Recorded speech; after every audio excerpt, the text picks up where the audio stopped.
Welcome to the largest vehicle we have had in the shop so far.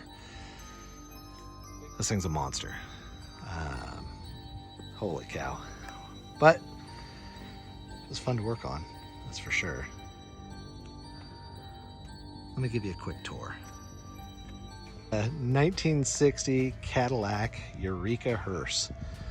Definitely a first for me, having bagged one of these. What a monster. It is just so much bigger than a regular Cadillac. It really is hard to put forth in video, but let me give you an idea of scale here. So front clip, pretty much just the same as any old 60 Cadillac, which is already huge. Then you get back here, this door, I think, is your standard Coupe de Ville door. And then you've got this giant door for the rear. And then this huge quarter panel, huge fender skirt. This thing just keeps going and going. And it's kind of hard to tell, but the body actually tapers out wider at the back. See those bumper extensions on each side? So it's a full, what? Those are about 2 inches each.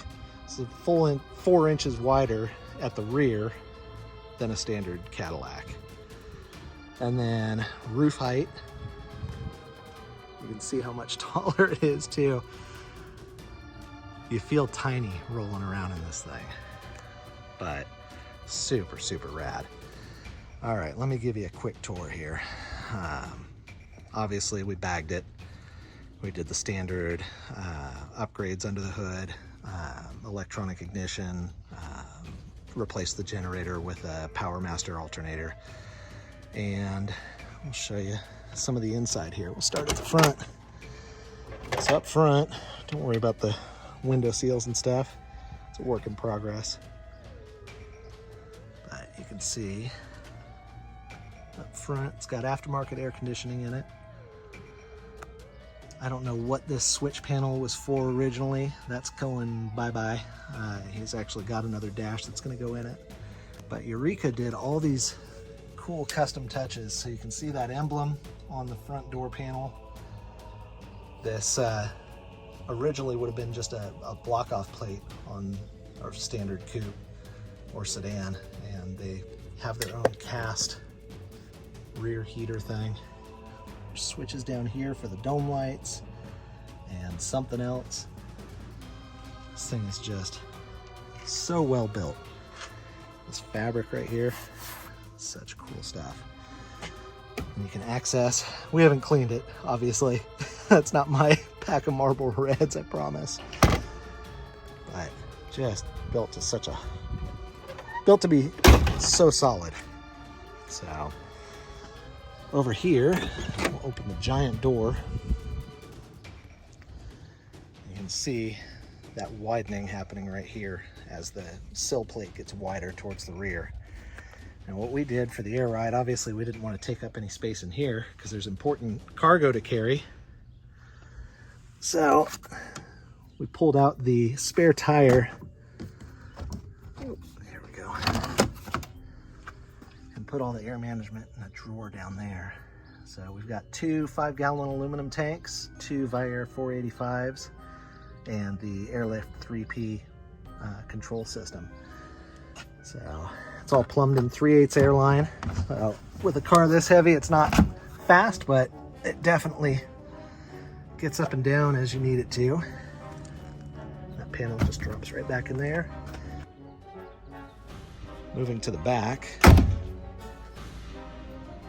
can see Eureka. They were a big-time coach builder in the early days, and I think they went out of business in the 60s.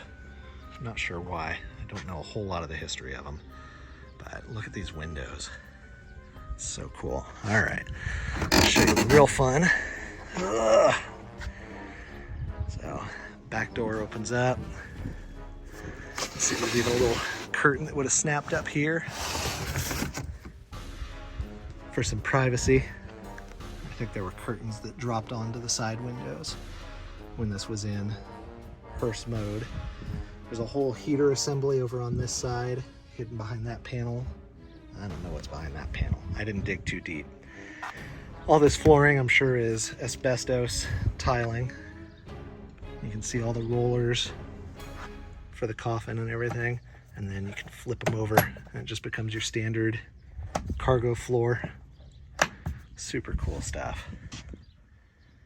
So customer sent us a coffin. Of course, I had to put it in here. Not gonna do any of the pranks like Jackass did. Whoa, whoa, whoa, whoa, whoa, whoa! As much as I want to, it's just it's not in the cards. All right, moving around to this side. With the coffin in, I can't flip them out, but I'll show you what makes this what they call a combo hearse, or combo, I don't know. Any case, when a coffin's not back here, you can actually flip this and this out, and they're two fold-up jump seats, so people can ride in the back. Just super cool. Look at this thing. This is so wild. So obviously, as we're walking around, I'm sure you're seeing some spots of rust and some trim that's a little banged up. He's got some plans for this thing, so he's built some other custom rides. I trust him to turn this thing into something really nice. But we did our part. So it's on some 20-inch Detroit steel smoothies with some Diamondback white walls. It's getting picked up here in just a couple hours, so wanted to kind of show you around it. As far as suspension goes, the front is like any other 58 through 60 Cadillac. So we did the same cutting of the spring pockets, same brackets, and same shock relocation and everything as we did on that 59 Flower car I posted a couple months ago. The rear on these is leaf-sprung on the commercial chassis, so ambulances and hearses and whatever else Cadillac built on these giant platforms. So it had a big old axle, full floating axle, with a big leaf pack on each side. As you can see, it doesn't quite get on the ground in the rear. The axle is just about touching the underside of the floor. And obviously, we didn't want to disturb the floor area. We want to still be able to cart a coffin around. So this is as low as you can go, essentially, without some sort of drastic change. I'd be happy to raise the floor at some point on one of these and make it lay all the way, but as it is, it's still just bitching. Look at that thing. It's just evil. All right, let's go ahead and go for a ride, and we'll button this thing up. All right, let's go for one last ride. Creepy. All right.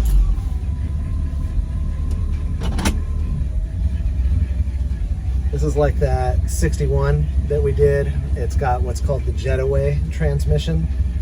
If you're used to regular automatic transmissions, they go park, reverse, neutral, drive, low, whatever. This has an opposite pattern. So it's park, neutral, drive, another drive mode like 2 or whatever, low, and then reverse is all the way at the bottom. So when you haven't driven one of these in a while, that can throw you for a little bit of a loop. So always keep your foot on the brake when you're dealing with custom vehicles. All right, let's roll this monster out of my driveway. Am I gonna have to, you know what? This thing's too damn big. Let's back it around so I can pull out forward. There's Rick's S10. There's my mini truck. Do videos on this someday. Love to introduce you to the whole fleet at some point. We'll get there. Let's not hit the G8. All right. Backing up towards the garage. Don't hit the garage door either. Put my wife through enough as it is. All right, that should drive. All right. Let's go for a quick cruise through the neighborhood. scare all the little kids.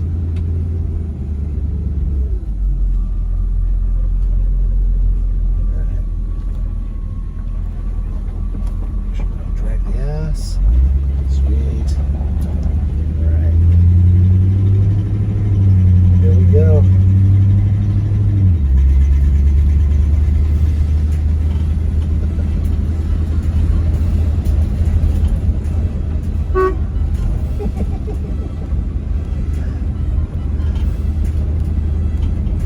We've been having nothing but rain lately, so it's the first properly sunny day in a little while. So it's nice to see some of the neighbors out enjoying it. It's a little hot, especially in a big, giant, black fish bowl. It's worth it. Just a quick little cruise around the block and then we'll park it.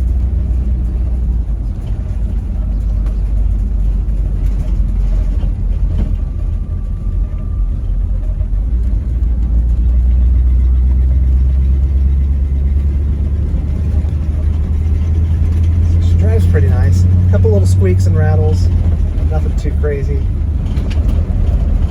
Just put a bunch of gravel down, chip seal, like gravel mixed with asphalt. It's supposed to just get driven on, and that creates a new road bed, I guess. Whatever. Until it gets all pressed in, it makes parts of the road really shitty to drive on. What are you gonna do? That's rural living, I guess.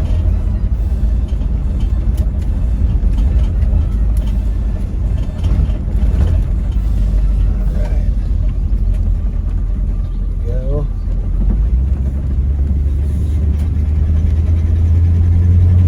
Try and get on it a little bit.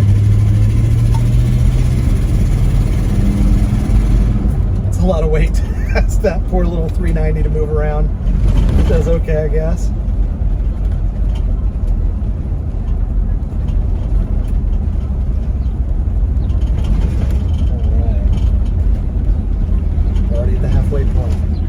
Cruiser.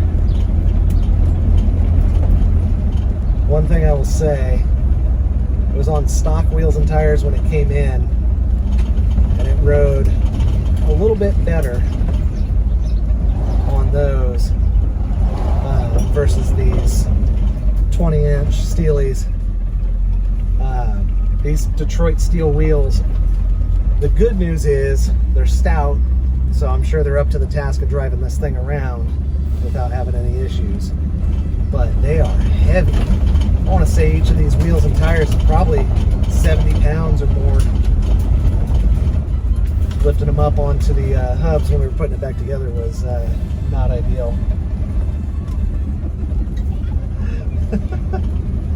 Well, they weren't scared at all. That didn't work. Maybe I shouldn't have smiled.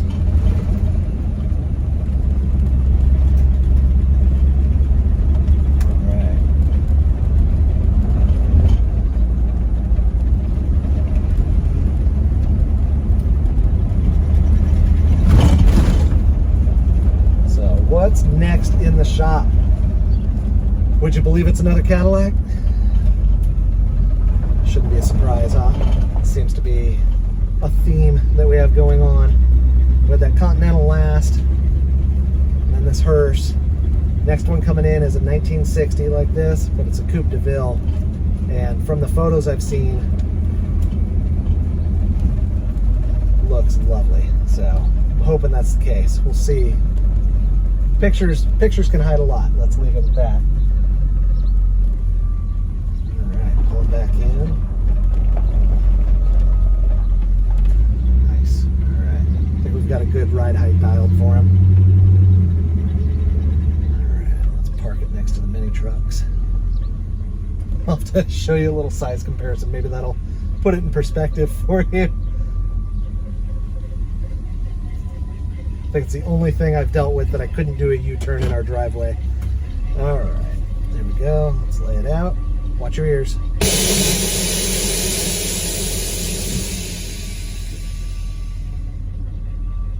All right.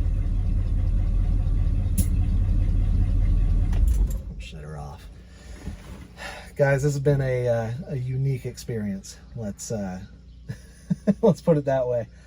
It is, it felt super sketchy on the lift. We ended up buying more pole jacks, and we've got these tripod, sort of like giant jack stand things. This is an X-frame car, but it's so long that even with my lift's arms fully extended, it didn't want to catch all of the frame all the way around. So I ended up making a big beam that catches both of the front lift arms and goes under the whole front undercarriage. Put some rubber pads on it so it can't move around on those, and then my arms, as soon as the lift goes up, they lock in position. They've got these little cam locks that like keep them from moving at all. So it felt pretty solid there, but it's just so long. We put pole jacks and those tripod stands at each end while we were working on it. If you guys are working around big long vehicles, or really any vehicle, that's there's my tip for the day. Make sure you've got jack stands if you're working on the ground, or you know, lots and lots of support if it's up on a rack. I do not want to show my shop's surveillance camera footage of a car going whoop. If this one had nosedived, it would have been right into my 510, and that would have made it even worse. So that would have been time to just set the whole shop on fire and walk away. Make a couple phone calls. Man, I hope you got insurance on this Cadillac. But yeah, that's it really for this one. I didn't really follow anything underneath because the rear, we just did a real standard kind of ladder bar 2-link setup on it with a panhard bar. Bags are mounted, you know, right in front of the axle. You know, just super basic because we can't cut the floor up. We don't have a whole lot of room to work with. Upper bars would want to interfere with the X-frame. So this is, you know, it is what it is. It should be completely stout, and you know, we just went on that drive. It rides great. You know, it's not the ideal thing. And as far as the front, I didn't really do a whole lot of footage of that because it's the same as the 59 flower car we did. It's the same as the 60 Cadillac we'll be doing next week. So y'all have seen that. There's no reason to rehash it again. So quick video, I guess. Thanks for letting me share this thing with you. I hope you like watching these things. You know, I tend to be more informative on the other ones. This was more just to show you an oddity. I can't imagine there's a whole lot of these hearses around at this point. You know, I'm sure in 1960 this thing probably got bought, worked for a few years, and then, you know, if you're running a funeral home, I imagine nobody wants to be carted off on their final ride in, you know, the old body style hearse. They want the latest. So it would have been, you know, maybe 6-7 years of active duty as an actual hearse, and then from there, a lot of them, I imagine, just got scrapped or left out back to rust away or whatever. This one, it's got some rust, but I think it's been in constant use most of its life, or at least stored indoors for the most part. There's a tag on the dash right here from 1993 for Illinois Certificate of Safety. So, you know, who knows? A bunch of strange people out there that want to roll around in something like this. I can't blame them. It's an attention getter for sure. Anyway, that's enough of me ranting. Thank you so much, guys, for watching these videos. Keeps us motivated to keep doing what we do, and hopefully it motivates you to go out and work on your own projects. So if you have any questions about this thing, or bagging your own Cadillac, or bagging anything else for that matter, feel free to look us up on Instagram. We're Twisted Images on there. You can ask a question down in the comments. That post engagement helps us with the algorithms and whatever on YouTube. So keep watching, keep liking, subscribing. If you want to see something different, send some customers my way with some small cars for a change. I could fit 2 Civics in the place of this thing. So bring them on. But no, honestly, we love working on everything. So at some point we'll show you some of these Datsuns. We'll show you some mini truck stuff, and you know, we'll try and keep some variety going. Anyway, thanks again for watching. Talk to you next time. All right, there's your size comparison from a Datsun mini truck to a Cadillac Hearse. So what are we hanging out about 2 feet in front? And I don't know, 5 feet in the back? Good Lord. So there you go. I know, Datsun Mini Truck's tiny, but hopefully that drives home just how huge this thing is. I love it. All right, take it easy.